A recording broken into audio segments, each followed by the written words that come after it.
Welcome to the Lowdown on Ghana Web TV. This is our first episode in 2022, and we hope to bring you quality programming with updates on information and issues that matter to you. My name is Nii Akwei Ismail Akwei. In this edition, we are going to discuss prison reformation, rehabilitation, and the state of our prisons, especially during the pandemic times. Our guest is not a prisoner, but is somebody who manages the affairs of prisoners. We'll be right back after this break.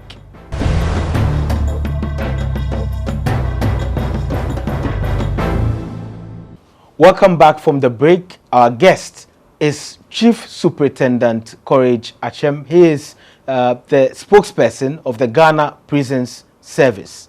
Welcome, sir, and Happy New Year. Thank you, my brother. Happy New Year to you too. Thank you very much. How has the new year been for the Ghana Prison Service? That's the staff and also the prison inmates. Well, I would say so far so good. We celebrated the Christmas and the New Year and the New Year's Day as well, and so both staff and inmates, we are okay as far as life is concerned. Are there any special activities that go on during Christmas and New Year in the prisons for inmates? Yes, you know, Christmas and New Year's are special occasions. So just as it is special for all of us, we try as much as possible to make it as special as we can for our inmates as well. So yes, quite a number of activities. Like what? Parties? Not parties as it were, but games, you know, activities, recreational activities that will keep them engaged and, you know, excited. We do those. And then people also come to celebrate with them with some goodies. And so we try to make it as much as, you know, possible, exciting as possible for them. Okay. So in my research, I realized that there are 47 prisons in Ghana. Are there any more that have been added to the number of prisons in the country? No, we still have the same number. But if we say 47 prisons, if you hear 47, then you're talking about 47 prison establishments. Because there are some establishments that do not hold prisons. For instance, the headquarters is a prison establishment, but it's not a prison. Then we have our training school, which is a prison establishment, but not a prison.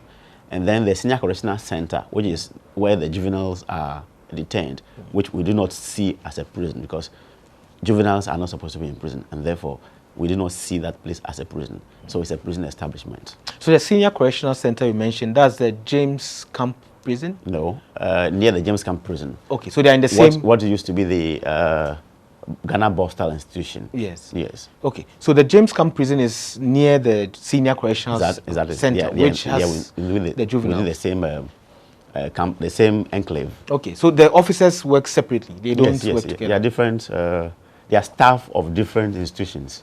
Two separate institutions. Okay, so which prisoners do we see on our roads with maybe some supervisors or prison officers? You see them in blue, and then they go around doing some work around town. Which prisoners are those? Yes, those inmates are usually from camp prisons. When we say camp prisons, they are those centers that are meant for low-risk inmates or inmates who have spent probably the greater part of their sentence and are almost about going on discharge. They are inmates who have shown signs of reformation. That is how you find about 4 inmates being escorted by 1 officer. And all the inmates may be wielding weapons, cutlasses for instance, and the officer has nothing, not even a stick.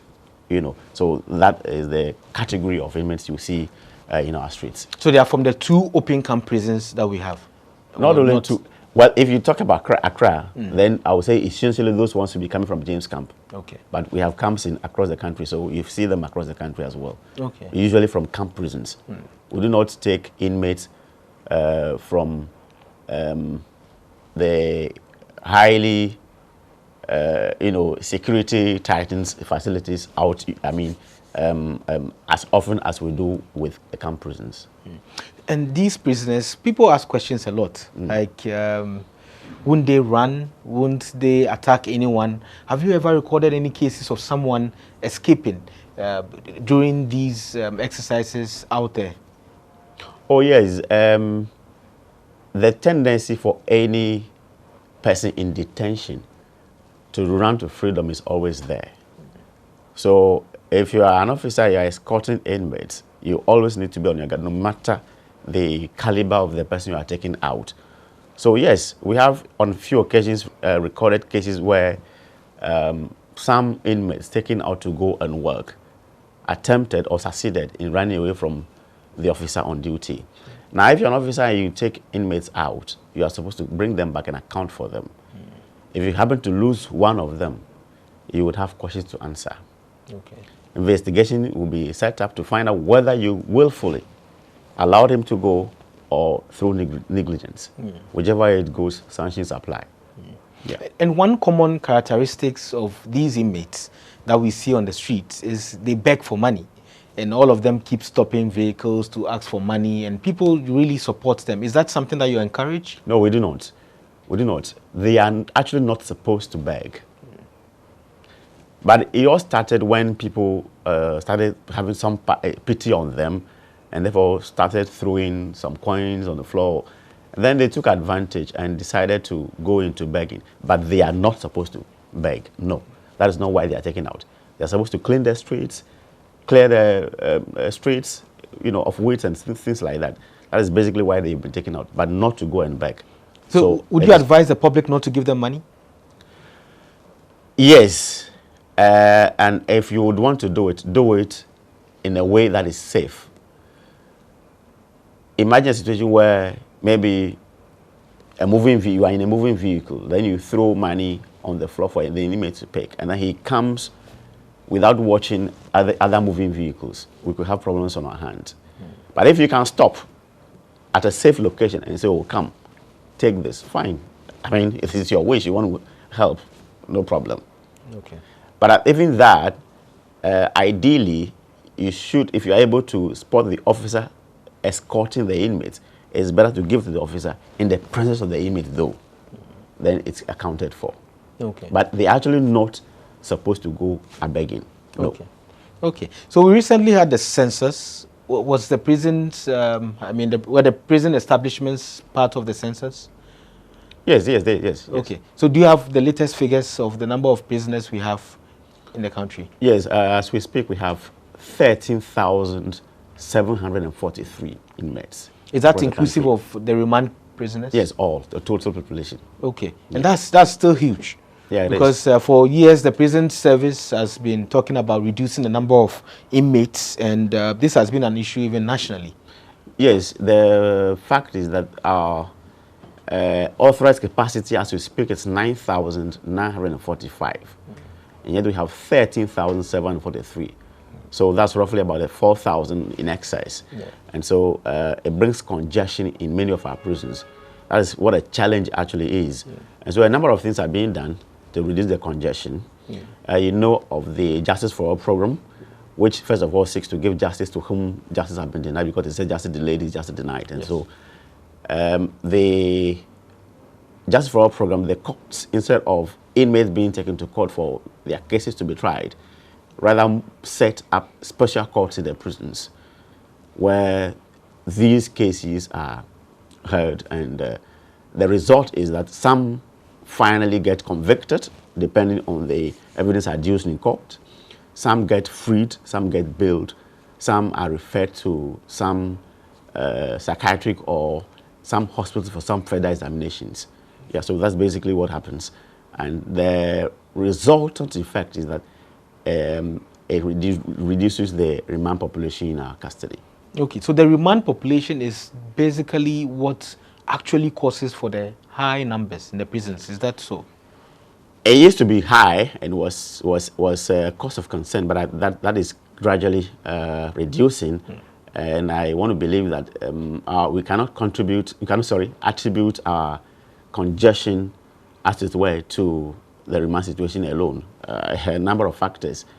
We seem to be getting more and more inmates, which does not match the increase in our facilities. And so that's basically what it is.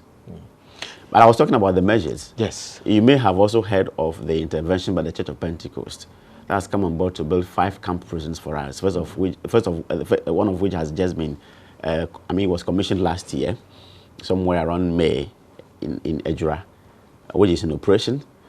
One is almost complete. I think someone, I'm sure before the end of this first quarter, we should have that also commissioned. And all these will come together to reduce the congestion further, and other measures being looked at by the Prisons Administration in conjunction with government. And I believe that we are on course. So more prisons would solve this situation? Yes, to a large extent, because many of our prisons have also not been purpose-built. And so some do not have the requisite structures and equipment and logistics that are supposed to help us go into adequate reformation rehabilitation for our inmates. And so new and modern ones, like the one being done by the Church of Pentecost, will be very, very useful. And there have been some other discussions, because you are talking about more prisons now that will save the situation because you have the Ghana Prison Service, but others are also saying some sentences shouldn't be served in prisons. People should serve their sentences in their homes because of the level of severity of the crime. Is this something that the Prison Service supports? Oh, yes. So we currently have a draft bill which has a provision for non-custodial sentences, so alternatives to imprisonment. So depending on the offense, you may not necessarily have to do time in prison. If those other options are available, what it is now is that our scope of sentencing policy is very limited. And so the judges and magistrates are constrained to use only those options available to them. So if we are able to introduce other alternatives per our code, then the judges and magistrates will have these other options to be able to explore, apart from, fine and custodial sentence.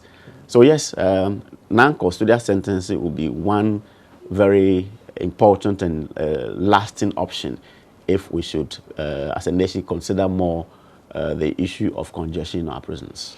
Now let's talk about COVID-19. How difficult was it for the prison service to maintain, the pandemic within the prisons? Was it a difficult time for you? Yes, it was. It was a big challenge, especially knowing very well how congested our prisons were. When we heard of what was happening outside the country, before we could even record the first case in Ghana, we knew that should we record a case within any of our prisons, because of how congested it is, it will be difficult for us to contain. Because we were also told that one key measure was social distancing. And the place is already congested. Are you going to leave some of them just to go home because the place? No, you can't do that. So social distancing is something we knew was practically impossible. And so from the word go, the Prison Administration, in conjunction with other stakeholders, put measures in place to focus on prevention, prevention, and prevention. And that has done the trick for us. And I must say that till today, we have not recorded any in-prison case of COVID. All the cases of COVID we had in our prisons were imported from outside. I hope you get that. I get it. Okay. So in the prisons, there was no case from there that was spreading, but mostly people brought it in. Exactly. So while they come, then they test, and then you get this. So what are some of the measures you took? First of all, we had to abide by all the COVID protocols, the hand washing, all the others. Then additional to those were other measures, such as suspension of contacts and group or church-related activities. So contact visits were suspended. So if you had, or even now, an inmate there, a ward there, then if you want to visit, you cannot have a tete-a-tete visit, chat with him or her as we're doing now. So we restricted all our visits to only those involving items being brought for inmates. So for instance, if you have a son or a daughter in there and you are bringing something, that is allowed. That will be received at the gate for him or her in his presence. But he stands away. You don't have any physical contact. We're doing that just so we can limit the possibility of any contamination from outside, because we know that once all the inmates were already there before the outbreak of the virus, then they were already, in a way, kind of, what's the term? They spread the virus? No, they were already in some form of confinement. Okay. And so it will be difficult for them to contract. But the danger will be those who will be coming in. Yes. So the reason why we had to suspend those visits. And then also we suspended our outdoor activities just so we could contain the situation. Are they still suspended? No, we are loosening up a bit. Okay. So some are going out from time to time. Okay. Are there rights for prisoners in the Ghana prisons? Prisoners have all their rights intact, except their freedom of movement. So you have been sentenced to serve a term of imprisonment, so you are supposed to be in the prison. So you cannot get up and say, I want to go to the shopping mall. You can't get up and say, I want to visit a friend there or here. You can't just not get up and say, I want to go to the movies. No. So all those movements are curtailed.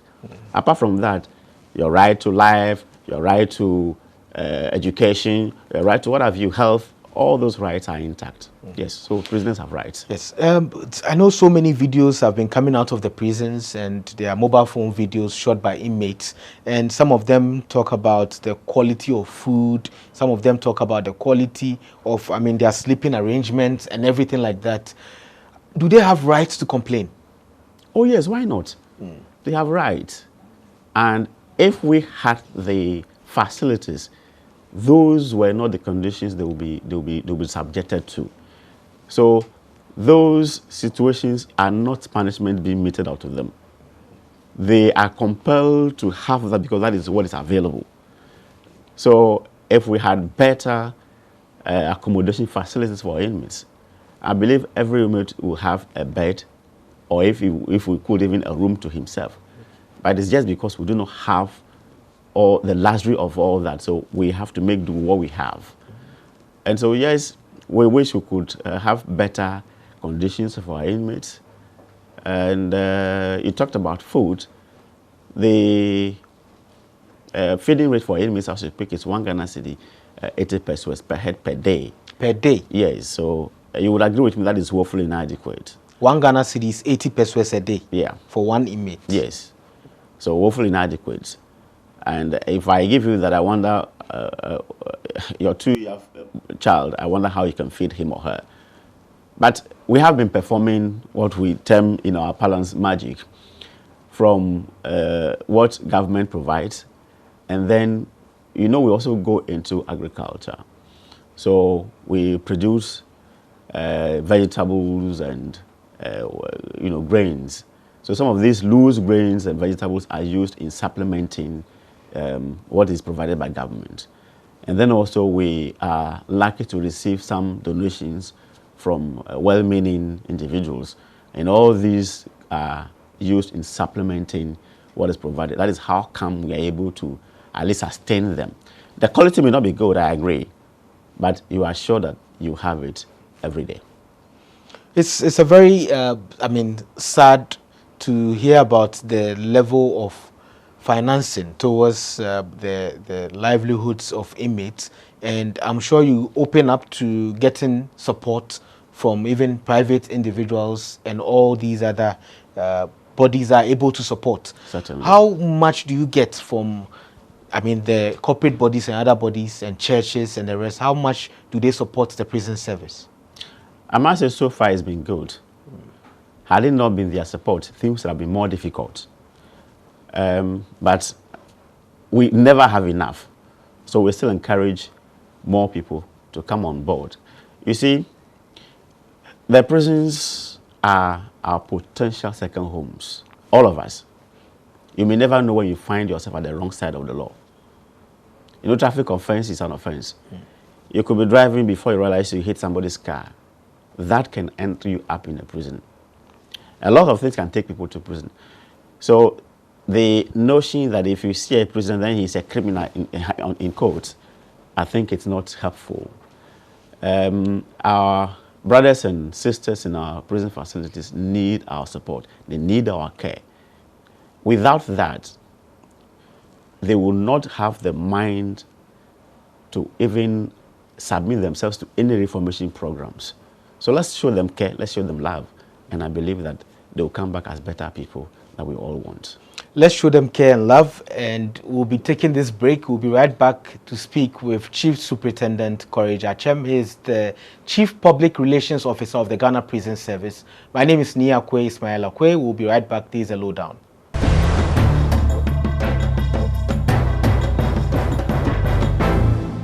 Welcome back from the break. This is the Lowdown. My name is Nii Akwei Ismail Akwei, and our guest is the Chief Superintendent Courage Atsem. He is the Chief Public Relations Officer of the Ghana Prisons. So we're discussing, the life of inmates in prisons in Ghana and some of the things they go through. I brought up an issue concerning mobile phone footages of the prisons. How do these mobile phones get into the prisons anyway? Thank you very much. It's a very complex issue. A number of contributing factors. One is visitors who come to visit inmates in our custody. They always try to outwit, outsmart our system. I'll give a typical example. Plastic bottles are allowed in our prison. So, for instance, Tampico, which is in a plastic bottle, is allowed. I'm just giving you one example. Yes. There was an instance where a visitor came with. And when you bring anything at all, you would have to, our job is to inspect it. So the officer on duty had to inspect. Now, if you open the top, you will find Tampico. You smell it, yes, Tampico. Now, you know that Tampico has a label, and the label is at the middle part. So what they did was they compartmentalized the bottle into three parts. So the bottom that you can see, Tampico. At the top, Tampico. In between was stashed a mobile phone where the label is. So it took the, let me say, intelligence or smartness of the officer to detect the weight of the bottle was unusual. So therefore, we had to split the bottle. That was how come we found that there was mobile phone in that bottle. So if you're an officer on duty and you see it without examining it properly, so, this is Tampico, and Tampico is allowed. The inmates take it. He goes away with a mobile phone and any other thing that can be concealed. So that is one. Two, I must also admit that we have a few unscrupulous members of our staff as well who also collude with these bad inmates to bring in some of these contraband items. And so, yeah, it is a big challenge, especially mobile phones. And I must admit that it is a challenge for all detention facilities, not only in prisons, across the world. Across the globe. It happens everywhere. I was reading something recently where in one of the advanced countries where they have better systems and security measures in place, they were using drones to drop, contrabands.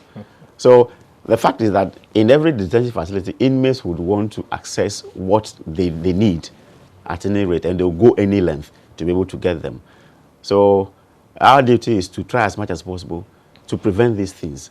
And where the facilities that will help us are lacking, it becomes a challenge. For instance, as we speak now, we do not have any, I hear it's called the X-ray scanner in any of our prisons, not even one, So we do manual search, and it's not everything you can detect through manual search. For instance, if somebody is able to put something within his system, manual search, you will not be able to find that because the thing is already within the person's body. So if such a person goes in with something, then, so it is a challenge in all our prisons. And, so there are no scanning machines at all? Even the handheld ones? That is the one we have, the one that can detect metals. Metals? Yeah, that one we have. Yeah. Yes. But I don't have the one that can detect maybe food in the pockets, so where you could see on a screen, the ones that are used at the airport. We don't. We don't. Not even one in any of our prisons. Wow. Then it's going to make your work very difficult. Yeah, it makes it difficult. But you see, in security, we have what you call the static security and the dynamic security. The static are the structures and equipment. The dynamic are the human beings handling the structures. And so if the static is lacking, then the dynamic would have to be augmented. So that's what we do. We try to up our game as much as possible to be able to detect some of this and prevent their entry into our prisons. Because we know narcotic drugs are being sold in the prisons. We know prisoners calling. I mean, they do phone call businesses from the prisons, and all of these are going on. And I mean, officers sometimes don't even know. They don't even see. Maybe it happens in the night, and in the night they are locked in, so officers are not there with them. So some of these things come up all the time. Do you see it as also a dent on the prison service, or you see it as a regular occurrence because it happens in other jurisdictions as well? We see it as a challenge because that is not what is supposed to be the ideal situation. We would wish that it never happens. And so we keep fighting against it. That is why we conduct regular and routine checks. So we do these searches so that we can retrieve some of these items. Because once the thing is able to get in, then there must be a way to retrieve it. So we conduct searches and retrieve some of these items, all in a bid to fight the situation, I mean the canker. Because whatever we are able to do, whatever we do, the things keep finding themselves their way into our facilities, and therefore we need to be able to retrieve them so that we can minimize at least the effect. Prison infrastructure. I know we've closed some prisons or some forts that were used as prisons in the past. Are there any more prisons that we need to close down? I know it's a tough question. It is a tough question. I would say yes, because we still have some prisons, as I mentioned earlier, that were not purpose-built. Some were colonial structures, maybe military armories that have been converted into a prison. And so you will not have the appropriate structure that are supposed to hold a prison inmates. So yeah, so if we are able to build new ones, then those ones can be closed down. If we are, or at least we can rehabilitate and modernize them, then they can be used as prison facilities as it should be. Otherwise, once you are not able to do those, then we still have to keep using those ones. I hear there are silos that have been turned into prisons. Which prison is what used to be a silo? I wouldn't want to be You specific. wouldn't want to say, okay. Silos and other things, I mean, colonial buildings and all of that. Yes. Now let's talk about reformation and rehabilitation of prisoners. What are some of the new, rehabilitation exercises or reformation exercises that have been introduced to the prisons? All right, thank you very much. First of all, the NRC 46 of 1972, which spells out the mandate, says that it shall be the duty of the Ghana Prison Service to ensure the safe custody and welfare of prisoners, and whenever practicable, and undertake their reformation and rehabilitation. And so, yes, we have safe custody, welfare, reformation, rehabilitation. Safe custody, first of all, what it means is that it is our duty to ensure that the person does not run from our custody. That's one. Then two, it's our duty to also ensure that nobody comes to attack the person within our custody. For instance, if you hear that I've raped your sister and you see me walking about, what will you do? I'm not sure you will let me go scot-free. So those who have committed offenses in our custody are kept safe for their own sake as well. Reformation rehabilitation, we have a number of programs. First of all, we see crime as a disease. So we have diagnostic centers, especially the most modern one is at Atsem, where fresh inmates, those who have never been on remand before, fresh convicts. I must say that all these structures or measures do not apply to remands because the person has not been found guilty, so he's not a prisoner in the first place. Okay. So fresh convicts who have never been on remand before are kept at this diagnosis center, where trained officers engage them to try to find out what might have been behind their crime and find a way out. This is where sentence planning is done for them. This is where we are able to determine that, okay, so you can continue education because you were in school before you had your case, or you can go into tailoring, or you can go into some other, arrangements. So we have measures that work on their minds. So that is why we have the reverend ministers, the imams, psychologists, and psychiatrists. So they engage these inmates to work on their mindset in the first place. Then we have formal education. because we have also realized that the more illiterate somebody is, the more susceptible he is to crime. And so education is also very important in the reformation process. So we have started since 2007 formal education. So our inmates, as we speak today, go to school and sit for BEC, WASI, and quite recently, the University of Cape Coast, with the support of Volta Foundation, we have enrolled our inmates into tertiary program where they are reading different various diploma programs, at Atsem, to be specific. And I must say these measures are working quite well. One thing we have also noticed is that those who were quite untidy, unruly, by the time they start to enroll in some of these educational programs, you get them to be decent, see them to be now seem to be positive minded and that kind of thing. Those who are withdrawn because of they feel dejected, they begin to get some excitement. So the education is quite useful. And then also it's not everybody who can go to school, and therefore we do some other programs for them, which we call the vocational and technical programs. So we have inmates who are receiving training in carpentry, tailoring, batik tie and dye, crocheting, macrame, kente weaving, quite a number of some of these vocational activities for our inmates. So with the educational facility in the prisons, what's the highest qualification any inmate has ever attained in the prison? Is it for now, degree? it will be the WASI. Okay. Because the diploma program is now at level 200.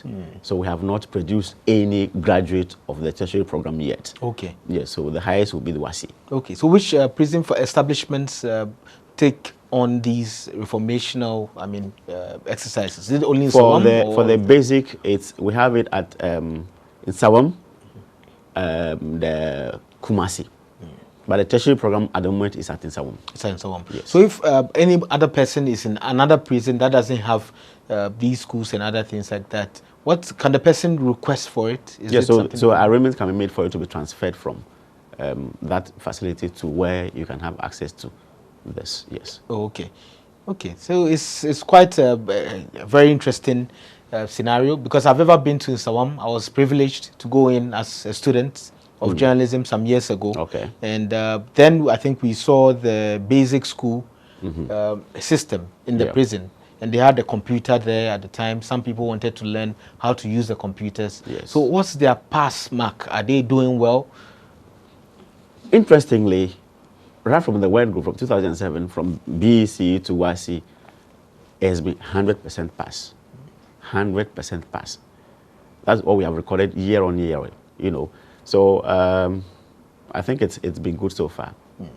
And after the pass, they are able to enroll for the next level. Yeah, so if you do BEC and you pass, you enroll in senior high school. So you continue to write your WASI. And what certificate do they get? Do they get a certificate that says they studied in a prison, or no? Yes. Okay. GES approved awarded certificate. Okay.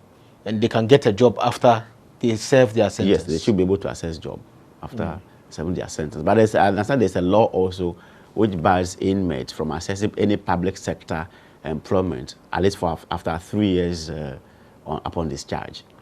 So that also is a bit of a challenge. And I think as a nation going forward, it might be a law that we may have to take a second look at.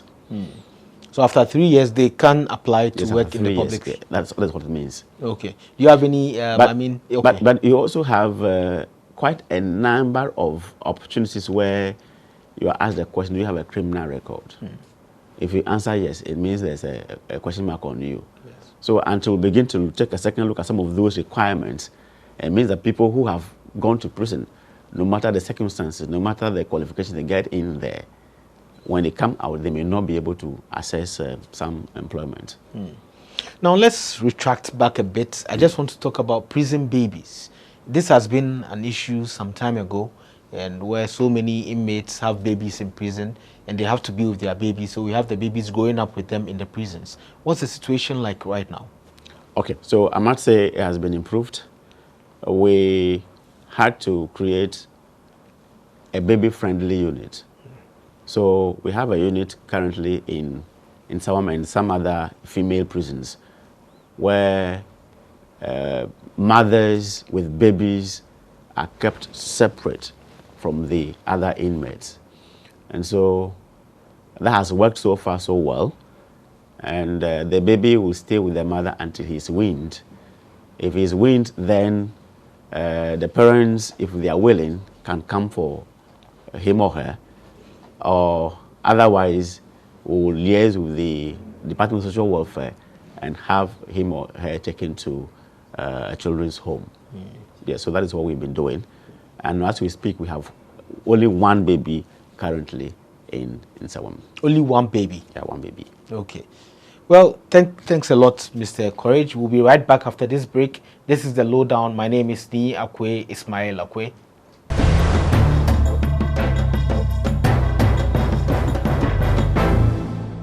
Welcome back from the break. This is the Lowdown. My name is Nii Akwei Ismail Akwei. We are talking about prison reform, rehabilitation, and our prisons as a safe place to keep inmates.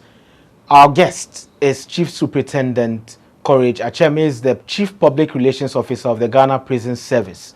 So we're talking about prison babies. You said there's only one baby all around the prisons, and no, sorry, one baby at the moment in Sawam. Now, prison officer recruitment, and we've seen so many people scamming people, saying they are doing recruitment for prison service. And I saw a website that's applyghprisons.com, which says is the platform where you can apply to be a prisons officer. Is that a real website? Yeah, that one is real. It was created for this 2021 recruitment exercise. And I must say at the moment we are done with recruitment or selection of people to be trained as officers. We are done with that. What we are doing now is the training. The training is structured in phases. So the training is ongoing, but recruitment as a process is over. Okay. So if somebody approaches you now and says he wants to have you recruited into the prison service, that is a big lie. We are done with recruitment. We are doing training now. If another window opens for recruitment, again, we will announce it just as we did in the previous one in our papers.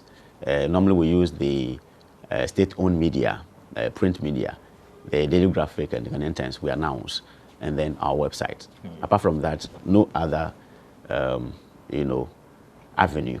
If anybody uses, especially social media, to say, I want to recruit you into the Ghana Prison Service, you must be watchful. That's a scam. So if you want to be a prison officer, you only have to go through that website, yes. Or you can buy forms as well somewhere else? Yeah, so the forms were sold online. Okay. Through the recruitment portal that we created. Yes. So after that, anything else is fake? Yes, yes. Okay. So what's the plan for the Ghana Prison Service in 2022? Thank you very much. A lot, but I will just talk about maybe two key ones. The police administration would want to take on board the issue of reformation and rehabilitation of our inmates more seriously or more adequately. And so we will need support from both government and individuals and organizations to be able to do this. The Director General of Prisons wants to at least have a place that we can call a rehab center for our prison inmates. As I mentioned, we will be commissioning the camp prison built by the Church of Pentecost at Atsem quite soon. The intention is to make that as a skills training and development center where inmates would be trained more in vocational and technical skills. And so his desire and intention is to have a center that can be used as a hub for all inmates who receive training in these programs at various, stations to be brought there, where we can receive we can even take contracts, maybe sewing, to sew uniforms. Many of these uniforms you see are sewn at these tailoring shops, right? Okay, all of them? Yes, many of them. There are some who take them out to go and sew elsewhere. That I know, that are officers. Everybody and his style, he wants to sew. But our inmates who are trained to sew are able to sew our uniforms and are able to sew their own uniforms as well. So other security services, I know we have sewn for some private security organizations as well before. So these partnerships are welcome. People are willing to partner us to do some of these things. They are all welcome to come on board. So if people want to build prisons or facilities, camp prisons, like the Pentecost Church has done, are they allowed to? Oh yeah, the Church of Pentecost has shown the way. So just come, approach the prisons administration, and we can sit down and look at the modalities. Because if we allow you to just go and build prisons, you may not meet the specifications. So you need to partner with us so that we work together to be able to have a good facility that we can call a modern prison facility. And what's the level of management or involvement of the church in the management affairs of the prisons? With the case of the Church of Pentecost, they are only building and handing over to us. Okay. Their interest is to see how these centers are used in rehabilitating our inmates. That is the focus of the Church of Pentecost. But the management is under the care of the Ghana Prison Service. Thank you very much, Mr. Chief Superintendent Courage Atsem. It comes with a Mr. too, right? Yeah. You can say that. Okay. Yeah. Thank you very much for coming to the Lowdown and giving us all this information about the Ghana Prison Service. You are our first guest for 2022. Wow. And we hope you will also be our last guest for 2022. We'll look for you again in December, hopefully. And you tell us a lot of the things that have been done this year for the inmates and also for the officers of the Ghana Prison Service. This is the Lowdown. My name is Nii Akwei Ismail Akwei. Watch us every Monday on Ghana Web TV and also on all of our media channels. Be safe.